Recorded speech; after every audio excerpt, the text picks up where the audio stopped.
जब आप 15 टू 25 लाख के बीच में कार परचेस करने का डिसीजन लेते हो और भेड़ चाल से बाहर निकल के आप वो सब कार को रिजेक्ट कर लेते हो जिसमें एयर प्यूरीफायर है, पानोरामिक सनरूफ है और एडएस टाइप का बहुत सारे फीचर्स, फिर फाइनल करते हो कि आपको एक VW या फिर स्कोडा की कोई कार परचेस करना है। फिर मेन चैलेंज आपका तभी शुरू होती है क्योंकि दोनों कार के बीच क्या क्या डिफरेंस है आपको ठीक से पता नहीं होता। 90% लोग शायद आपको ये बोलते हैं कि गुस्सा का टाइगुन के अगर एग्जाम्पल लेंगे, दोनों सेम कार है, आपको जो लुक वाइज सही लग रहा है वो ले लो, तो वहीं पे आपका मेन मिस्टेक हो जाती है। तो आज इस वीडियो बनाने का मेरा मुद्दा जो है वही है, क्योंकि इस वीडियो में मैं आपको कंपैरिजन करके बताऊंगा आपको कौन सी कार या फिर कौन सी वेरिएंट या फिर कौन सी इंजन ट्रांसमिशन वाली वेरिएंट चूज करना है। तो सबसे पहले थोड़ा बहुत लुक्स के बारे में बात कर लेते हैं, अगर आप लुक्स के ऊपर ही डिसाइड करने वाले हो। देखिए, कुछ कलर्स होते हैं जो कि आपको स्कोडा में मिल जाएगा, VW में नहीं मिलेगी, या फिर VW में मिलेगा, स्कोडा में नहीं मिलेगी। तो ऑब्वियसली आपको अगर डाई हार्ड आपको यही कलर ही चाहिए तो फिर ऑब्वियसली वहाँ पे कोई ऑप्शन नहीं है, आपको चूज करना पड़ेगा उसी हिसाब से VW या फिर स्कोडा जो भी है। स्कोडा की जो स्लाविया या फिर कुसाक हो गया वो थोड़ा स्पोर्टी लुक लगती है, इसीलिए कुछ लोग स्लाविया या फिर कुसाक को ज्यादा प्रेफरेंस देते हैं वो फ्रंट ग्रिल को देख के। सिमिलरली टाइगुन का जो रियर टेल लैंप है कुछ लोग उसको भी प्रीफर करते हैं। अगर हम एक्सटर्नल लुक को छोड़ देंगे, केबिन के अंदर देखेंगे, कुसाक की 10 इंच इंफोटेनमेंट है, वो थोड़ा फ्लोटिंग टाइप का है, वो हो सकता है किसी को अच्छा लगे किसी को अच्छा ना लगे। स्टीयरिंग व्हील टाइगुन का इस टाइप का है, लेकिन जो स्लाविया या फिर कुसाक है उसमें 2 स्पोक वाली है, उसमें रोलर टाइप है। आप रोल करने के लिए MID के अंदर जो सारे ऑप्शंस होते हैं। टाइगुन और वर्टस में GT बैजिंग यूज होते हैं 1.5 लीटर वाली वेरिएंट को डिस्टिंग्विश करने के लिए। कुसाक में और स्लाविया में ऐसा कोई बैजिंग नहीं थी। रिसेंटली ये बात आ रहा है कि वो 1.5 करके लिख के आ गया है बैजिंग। इस केस में मोंटे कार्लो एक एक्सेप्शन केस है जो कि एक मोंटे कार्लो बैजिंग के साथ आती है, लेकिन एज यूजुअल ये स्टाइल वेरिएंट की जब इंट्रोड्यूस होती है या फिर लॉन्च होती है उसके कुछ महीने बाद ही आती है। आप बोलते हैं कि मेरे पास स्टाइल वेरिएंट है स्कोडा की, तो आपको ये भी मेंशन करना पड़ता है 1 लीटर वाली वेरिएंट या फिर 1.5 वाली वेरिएंट, लेकिन वॉक्सवैगन के केस में ऐसा नहीं है। आपने GT बोल दिया मतलब वो 1.5 ही है। टेल लैंप की बात करें, स्कोडा की आप अगर बेस वेरिएंट या फिर मिड वेरिएंट लेते हैं उसमें जो टेल लैंप होती है आउटर एक इनर होती है, तो वो चारों ऑन नहीं होती, टर्न ऑन नहीं होती, खाली जो आउटर वाली है वही ऑन होती है। तो इसको आप उनका डिजाइन पैटर्न मान सकते हैं या कॉस्ट कटिंग मान सकते हैं, वो आपके ऊपर है। लेकिन VW के केस में आप चाहे कंफर्ट लाइन भी परचेज कीजिए, उस केस में आपको जो इनर आउटर चारों ऑन मिलेगी। जब आप टॉप वेरिएंट लेते हैं आपको एक स्टार्ट स्टॉप बटन भी मिलता है, आप उसको प्रेस करके इंजन जो स्टार्ट या फिर स्टॉप करते हैं उसकी प्लेसमेंट आप अगर टाइगुन या फिर वर्टस में देखेंगे लेफ्ट साइड में रहता है, जो कि थोड़ा कन्वीनियंट रहता है। आप गाड़ी में बैठ गए बटन प्रेस किए, लेकिन सेम चीज कुसाक या फिर स्लाविया में स्टीयरिंग व्हील के नीचे दिया गया है, जहाँ पे चाबी लगाते हैं उसके जगह, वो थोड़ा इनकन्वीनियंट लगता है। और दूसरा चीज वो दिखता भी नहीं कि नीचे बटन है कि नहीं। अगर आप कोई किसी मेट्रो सिटी में रहते हैं फिर तो कोई प्रॉब्लम नहीं। अगर कोई टायर 2 सिटी में रहते हैं जहाँ पे आपकी स्कोडा की जो सर्विस सेंटर है वो हो सकता है 200 किलोमीटर दूर है, लेकिन VW की पास में है, तो ऑब्वियसली आपको उस केस में VW की कार चूज करना चाहिए। ये बहुत मैटर करती है आपके आसपास सर्विस सेंटर नेटवर्क कैसा है और कितने सर्विस सेंटर से, उसी हिसाब से आपको पहला डिसीजन लेना चाहिए। सेकेंड थिंग, जो VW और स्कोडा कार्स होते हैं इनका जो सस्पेंशन बाकी कार्स मतलब मारुति, hyundai इन सब से काफी स्टीफ है, मतलब आपको छोटा मोटा भी गड्ढा फील होने लगेगी सिटी के अंदर। लेकिन अगर VW और स्कोडा के बीच हम कंपेयर करते हैं तो VW का ज्यादा स्टीफर है और स्कोडा का थोड़ा कम स्टीफ है। स्टीफर सस्पेंशन से क्या होता है, सिटीज में जो छोटे मोटे गड्ढे होते हैं वो तो आपको ऑब्वियसली क्लियरली पता चलेगा, लेकिन जब हाईवे पे आप काफ़ी हाई स्पीड से ड्राइव करते हैं आपका बॉडी रोल कम होगी और ऑब्वियसली आपका जो हैंडलिंग थोड़ा बेटर रहती है। तो आपको उसी हिसाब से डिसाइड करना है, आपको VW की ज़्यादा स्टीफर सस्पेंशन चाहिए या फिर स्कोडा की कम स्टीफ वाले सस्पेंशन। जो इंजन गियरबॉक्स आप सोचते हैं कि स्कोडा वॉक्सवैगन दोनों की बिल्कुल सेम है, उसमें माइनर डिफरेंस भी है। हो सकता है मैं इतना एक्सपर्ट नहीं हूँ कि आपको डिटेल में बता सकूँ कि क्या डिफरेंस है, लेकिन मैं आपको 2-3 एग्जाम्पल दे सकता हूँ। स्कोडा कार्स में जो EPC इशू आई थी स्टार्टिंग में, आपको शायद पता होगा, वो EPC इशू टाइगुन में बहुत कम मात्रा में आई है। सेकंड थिंग, आज तक मेरे जानकार में जितने 3-4 DSG गियरबॉक्स वाली इशू आई है मुझे पता है वो सारे टाइगुन में आई है, स्कोडा की कुसाक में एक भी नहीं आई है। तो ऑब्वियसली इन दोनों में जो इंजन की ट्यूनिंग है थोड़ा डिफरेंस है। थर्ड थिंग, 1.5 वाली वेरिएंट में जो एक्टिव सिलेंडर टेक्नोलॉजी होती है वो मैं पर्सनली ये नोटिस किया हूँ VW कार्स में ज़्यादा फ्रीक्वेंटली वो एक्टिवेट होती है और स्कोडा कार्स में थोड़ा कम एक्टिवेट होती है। स्कोडा हमेशा फ्लेक्सिबिलिटी ऑप्शन ऑफर करता है, मतलब आपको अगर आज 3 वेरिएंट मिल रही है, हो सकता है 2 वेरिएंट और एक्स्ट्रा आ गया कल, और एक को वो डिसकंटिन्यू कर लिया और 3 वेरिएंट आ गया। मैं मतलब जो बेस वेरिएंट उसकी बात कर रहा हूँ। स्टार्टिंग में उनका एक्टिव करके एक वेरिएंट थी, लेकिन उसके अलावा एक्टिव प्लस, ऑनिक्स प्लस, इस टाइप का वो वेरिएंट इंट्रोड्यूस करती रहती है, सो दैट कि जो बेस वेरिएंट परचेज करने वाले जो कस्टमर है उनको थोड़ा ज्यादा फ्लेक्सिबिलिटी मिले। आपको शायद जान के हैरान होगी, जो एसेसरीज होती है, मैं स्पेयर पार्ट की बात नहीं कर रहा हूँ या फिर सर्विस कॉस्ट की बात नहीं कर रहा हूँ, सेम एसेसरी आपको VW में जो 3000 की आती है वो आपको स्कोडा में 1500 के आसपास मिलेगी। जो डुअल हॉर्न होती है वो एक्चुअली ना स्कोडा ना VW उसको मैन्युफैक्चर करती है, वो रूट्स नाम का एक ब्रांड है वो उसको मैन्युफैक्चर करती है। ये लोग बस मार्केटिंग करते हैं। सेम प्रोडक्ट को VW 3000 में सेल करता है, लेकिन उसी प्रोडक्ट को स्कोडा 1450 या फिर 1500 में सेल करती है। दूसरा का एग्जांपल देता हूँ, तो स्पोर्ट्स पेडल की कवर होती है एल्यूमिनियम की, स्कोडा उसको सेल करती है शायद 1100 के आसपास में, और सेम चीज को VW सेल करती है 2300 में। आप देख लीजिए, बिल्कुल 2 टाइम्स कॉस्टलियर, और प्रोडक्ट ना VW का है ना स्कोडा का है, थर्ड पार्टी प्रोडक्ट है। कितना मार्जिन रखते हैं VW। और एक एग्जांपल ले लेते हैं, जो फ्रंट पार्किंग सेंसर अभी न्यूली इंट्रोड्यूस हुआ है। स्कोडा सर्विस सेंटर में कई सारे लोगों को उन्होंने इंस्टॉलेशन करके दे चुके हैं, और उसका जो प्राइस है वो 7000 के आसपास है। लेकिन सेम चीज आप VW सर्विस सेंटर में जाके पूछेंगे, आधे को तो पता ही नहीं होगा कि ऐसा कुछ नया आया हुआ है। जिनको पता भी होगा उनका प्राइस भी 9000 या फिर उससे ज्यादा होगा। स्कोडा के जो एसेसरीज होती है वो सारे उनके वेबसाइट में क्लियरली मेंशन होता है कौन सी एसेसरीज की प्राइस क्या है, तो इसीलिए आपको उसमें कोई सर्विस सेंटर से जब परचेस करते हैं आपको कोई बार्गेनिंग वगैरह करने की जरूरत नहीं पड़ती। VW के केस में ये सब चीजें ट्रांसपेरेंट नहीं है। कहीं भी आपको VW के जो एसेसरीज है किसी की कॉस्ट आपको पता नहीं चलेगी। सर्विस सेंटर आप जब जाएंगे तो रैंडमली वो 2000 की जगह 2500, 3000 कुछ भी बोल देंगे और आपको पे करना पड़ता है। उसके साथ साथ स्कोडा की एक चीज मुझे बहुत अच्छा लगता है, जो रियर सनसेड है वो आपको VW में मिल जाएगा, स्कोडा में भी मिल जाएगा, लेकिन जो फ्रंट विंडो वाली, जो दोनों साइड की फ्रंट विंडो वाली, जो उसका जो अगर आपको चाहिए सनसेट, तो आपको VW में नहीं मिलेगी एसेसरीज में, लेकिन स्कोडा में आपको मिल जाएगी as a genuine accessories. Skoda sale करती है एक एंटी थेफ्ट नॉट, जो कि एक यूनिक की के साथ मिलता है, तो उसमें ऑब्वियसली चोरी का चांस थोड़ा कम हो जाती है। हाँ, ये अलग बात है कि हम तो डायरेक्ट ऑनलाइन भी परचेस कर सकते। VW के जो एसेसरीज में अगर आप देखेंगे ये चीज अवेलेबल नहीं होगी, लेकिन स्कोडा के पास अवेलेबल है। VW की कार आप जब परचेस करते हैं आपको 1 मंथ के बाद एक इंस्पेक्शन सर्विस मिल जाती है। ये अलग बात है, वो कोई सर्विस आपका ऑयल चेंज वगैरह नहीं होती, लेकिन एक इंस्पेक्शन वगैरह हो जाती है उसमें 1 मंथ में, और 6 मंथ में भी एक हो जाती है, जो कि 7500 किलोमीटर या फिर 6 मंथ विच इज़ अर्लियर। उस केस में क्या होता है कि आपकी जो नई गाड़ी है उसकी थोड़ा इंस्पेक्शन वगैरह हो जाती है, जो कि स्कोडा में अवेलेबल नहीं है। आपको स्कोडा कार्स में क्या होती है, सीधा आज परचेज किए 1 साल के बाद ही सर्विस करवाने जाना है, लेकिन VW में आपको ये बेनिफिट मिल जाती है, क्योंकि कई सॉफ्टवेयर अपडेट भी आती है, वो भी आपको मिल जाती है उस इंस्पेक्शन के दौरान। जो VW या फिर स्कोडा की जो सर्विस कॉस्ट होती है वो तो सब बोलते हैं कि सब ट्रांसपेरेंट है, लेकिन प्रैक्टिकली आप अगर देखेंगे स्कोडा की जो वेबसाइट है या फिर उनका स्कोडा की एक ऐप है, उसमें क्लियरली सब मेंशन होती है कि आपको फर्स्ट सर्विस में क्या क्या चेंज करना है, किसकी कॉस्ट कितनी रहेगी, लेबर कॉस्ट कितनी रहेगी, सब कुछ ट्रांसपेरेंट रहता है। VW के केस में ऐसा नहीं है। फॉर एग्जाम्पल, आप अगर हॉर्न भी चेंज कराने के लिए गए, जो मुंह से निकला 3000 लगेंगे, 2000 लगेंगे, 1000 रुपए लगेंगे, कुछ भी हो वो बोल देंगे। आप अगर उनको एग्जांपल देंगे कि मेरे दोस्त ने किए थे 500 रुपए में रिप्लेस, तो वो 500 पे आ जाएंगे। मतलब ये थोड़ा हो जाता है जैसे बाहर की मार्केट नहीं है, बार्गेन कर लिए तो ठीक है, नहीं तो जितना मांग रहे उतना देके आ जाओ। तो ये चीज मुझे VW से ज्यादा अच्छा लगता है स्कोडा में। स्कोडा की कार्स में जनरली टॉप वेरिएंट की अगर बात करें,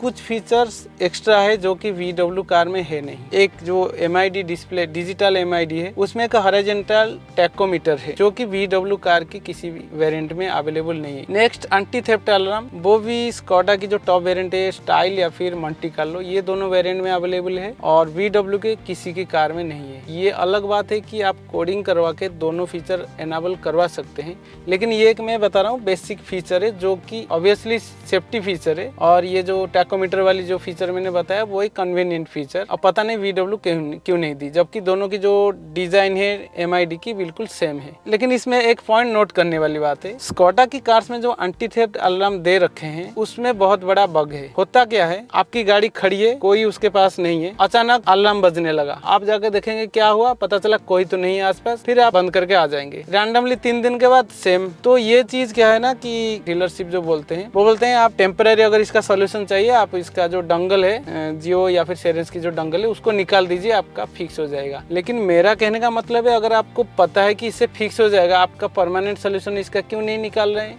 या फिर जितने कस्टमर है उनको मैसेज डाल के बता दीजिए, एक बार आके सर्विस सेंटर से अपना सॉफ्टवेयर अपडेट करवा ले। वो अभी तक ये चीज नहीं कराते। लेकिन सेम चीज VW कार में हम कई सारे कोडिंग करवा के एंटी थेफ्ट अलार्म एनाबल करवाए हैं, लेकिन किसी भी VW कार में ऐसा अभी तक एक भी इंसिडेंट नहीं हुआ है। अगर आप एम्बिशन या फिर हाईलाइन मतलब मिड वेरिएंट अगर परचेस करते हैं, आपको स्कोडा की कार्स में, अगर मैनुअल ट्रांसमिशन की बात कर रहा हूँ, स्कोडा की कार्स में आपको हिल स्टार्ट असिस्ट फीचर मिल जाएगी। मतलब ब्रेक लगाते हैं अगर, तुरंत पीछे नहीं जाएगी गाड़ी, 2-3 सेकंड के लिए रुकी रहेगी। सेम फीचर आप अगर VW की हाईलाइन परचेस करते हैं उसमें अवेलेबल नहीं है। देखिए, स्टीयरिंग बटन की जो लुक्स है वो सब अपना अपना पर्सनल पर्सपेक्टिव है, लेकिन जो VW की जो स्टीयरिंग व्हील उसमें आप अगर देखेंगे जो क्रूज कंट्रोल की बटन्स होती है वो काफी अच्छे से मतलब ऑर्गेनाइज्ड है और एक्सेसिबल है। आप ये समझिए कि मैं क्रूज कंट्रोल ऑन करना है, ऑफ करना है, मैं ये कोई सा भी बटन कितना फ्रीक्वेंटली मैं कर पा रहा हूँ और इजीली कर पा रहा हूँ। सेम चीज अगर आप स्कोडा कार्स में देखेंगे, उसमें जो क्रूज कंट्रोल है, उन्होंने जो इंडिकेटर की जो लीवर है उसमें छोटे छोटे बटन दे रखे हैं, उसको आप थोड़ा सा ऊपर नीचे लेफ्ट राइट करेंगे,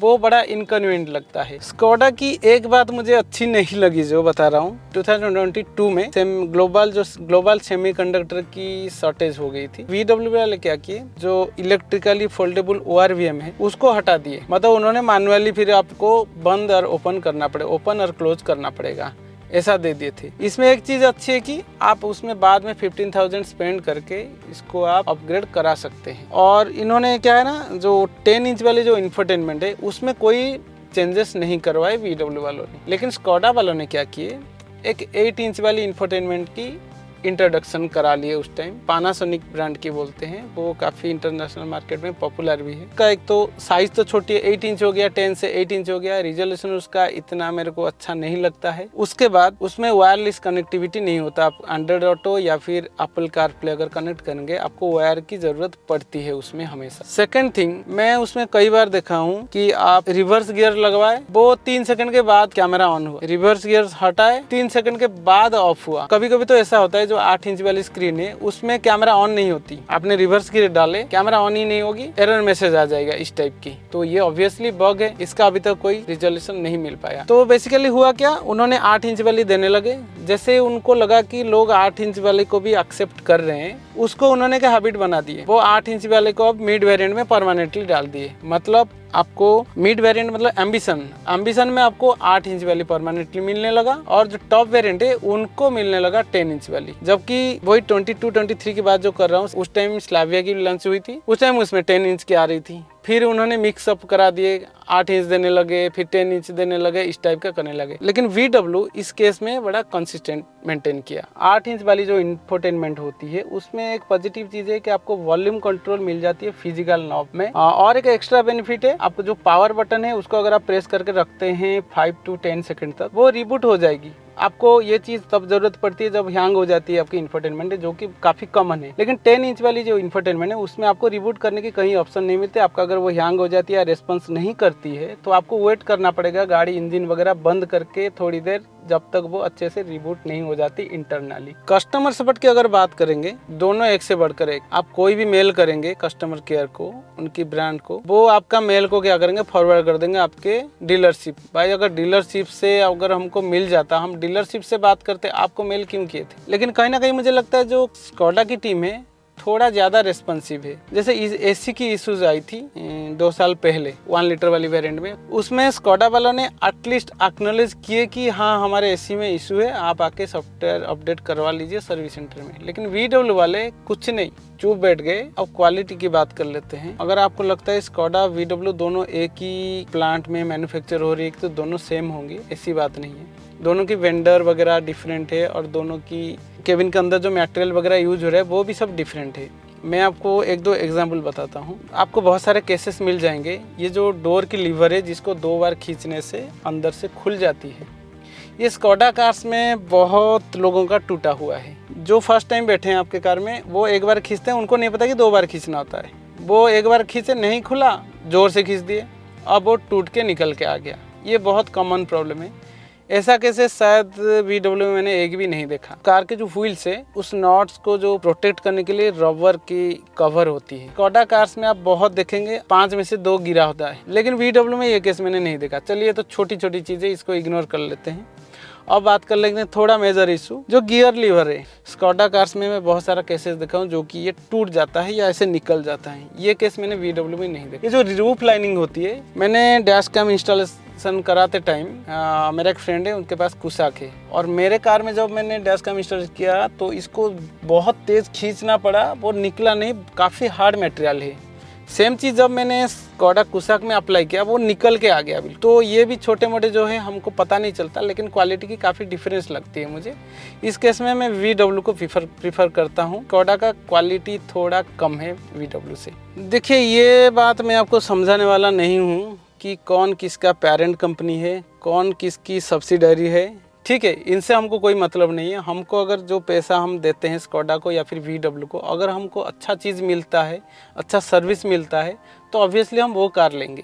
हमको कोई मतलब नहीं है VW स्कोडा का पेरेंट है इसलिए हम VW की कार लेंगे, या फिर स्कोडा बोलने में अच्छा लगता है कि मेरे पास स्कोडा कार है तो स्कोडा का ले लेंगे, या फिर फ्रंट ग्रिल इसका पसंद आ गया तो इसका ले लेंगे। जब VW या फिर स्कोडा में से कोई एक ब्रांड आपने चूज़ कर लिया कि मेरे को इसी ब्रांड का ही कार लेनी है, उसके बाद नेक्स्ट ऑप्शन आ जाती है हमको सेडान लेनी है या फिर कॉम्पैक्ट एसयूवी। दोनों का मेरिट डिमेरिट क्या है आपको अच्छे से पता, लेकिन मैं आपको छोटी छोटी चीज़ बता देता हूँ। अगर आप हाईलाइन टाइगुन और हाईलाइन वर्टस ये दोनों कंपेयर करेंगे, आपको लगेगा कि इंजन गियरबॉक्स सब कुछ सेम है, बस आपका जो लेंथ हो गया, बाकी चीज़ें सब यही डिफरेंस होगा। लेकिन आपको जो स्टार्ट स्टॉप बटन वाली चीज़ें वो आपको वर्टस में मिलेगी, स्लाविया में मिलेगी, लेकिन टाइगुन और कुशाक में नहीं मिलेगी। हाईलाइन की बात कर रहा हूँ या फिर एम्बिशन की बात कर रहा हूँ, मिड वेरिएंट।